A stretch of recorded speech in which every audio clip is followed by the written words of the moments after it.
जो बलूचिस्तान से आई हुई औरतें और बच्चे हैं उनका यहाँ पे एक प्रोटेस्ट कैंप चल रहा है।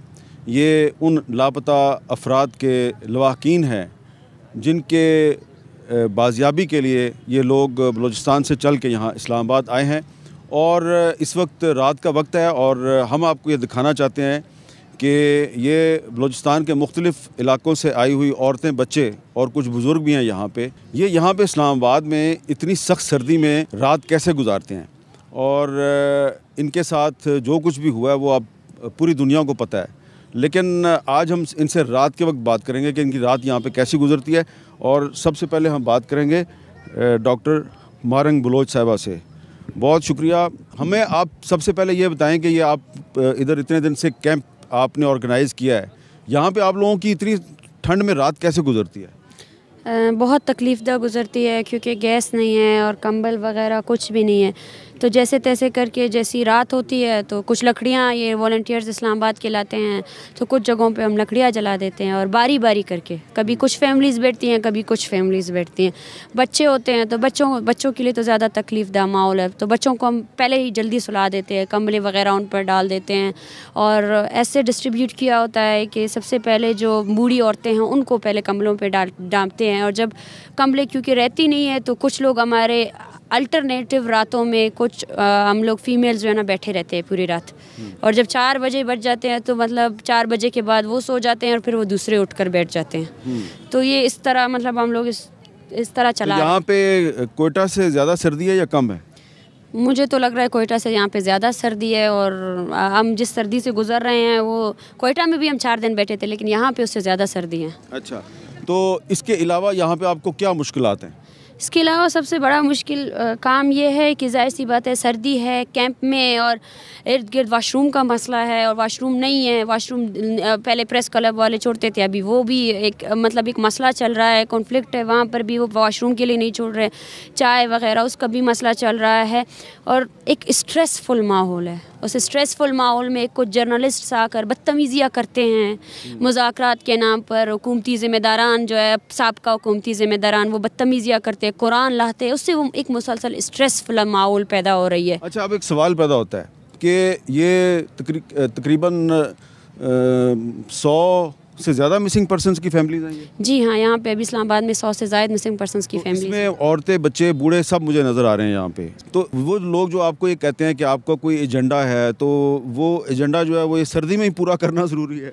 नहीं, देखें सर्दी हो या गर्मी हो तकलीफ़ तो तकलीफ़ है, ठीक है ना। सर्दी में भी आप जो गुमशुदा करते हैं 40 दिनों के दौरान आपने 20 लोगों को और नए जिबरी गुमशुदगी की है। अगर सर्दी का आपको इतना ज़्यादा फ़िक्र होता तो आप बालाज को जो है ना इस सर्दी के मौसम में नहीं मारते।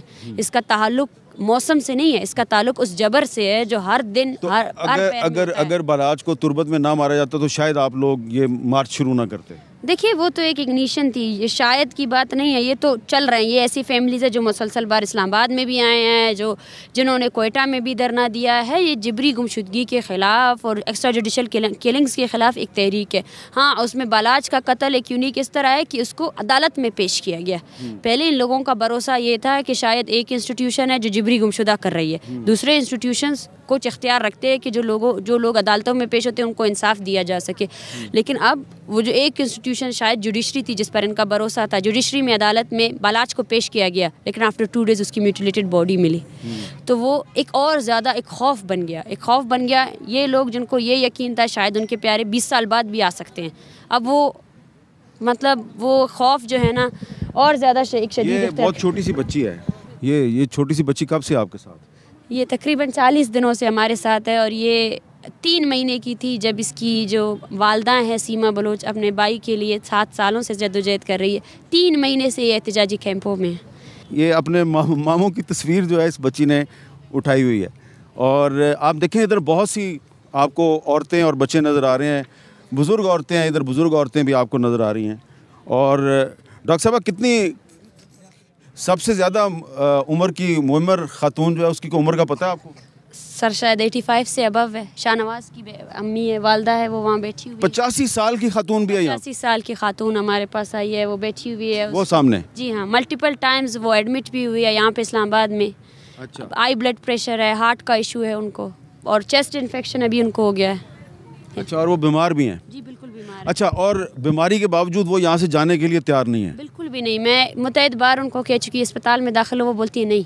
अच्छा, नहीं, मैं यहीं पे रहूँगी, मैं यहीं पे रहूँगी। मुसलसल पार ज़िद करने के बावजूद अब जब उनको बोलते हैं कंबलें वगैरह दी हुई हैं, फिर भी उसकी हालत ऐसी नहीं है, ये फिर भी ज़िद नहीं है, एक हौसला है। वो और क्या करे, वो यहाँ से जाकर घर में भी बैठेगी तो उसको कुछ तो मिलने वाला नहीं है। कब तक आप इधर बैठेंगे? ये तो इन ख़ानदानों पे डिपेंड करता है। ये अच्छा। आज बोलेंगे तो हम आज उठेंगे, लेकिन जाहिर सी बात है ये आज तो नहीं आया, यहाँ पे मुसलसल बार आए हैं। जब तक ये कहेंगे हम बैठे हुए हैं, और जब ये कहेंगे कि उठना है हम उठेंगे। जब तक इनके प्यारे नहीं आते हम यहीं पे बैठे हैं।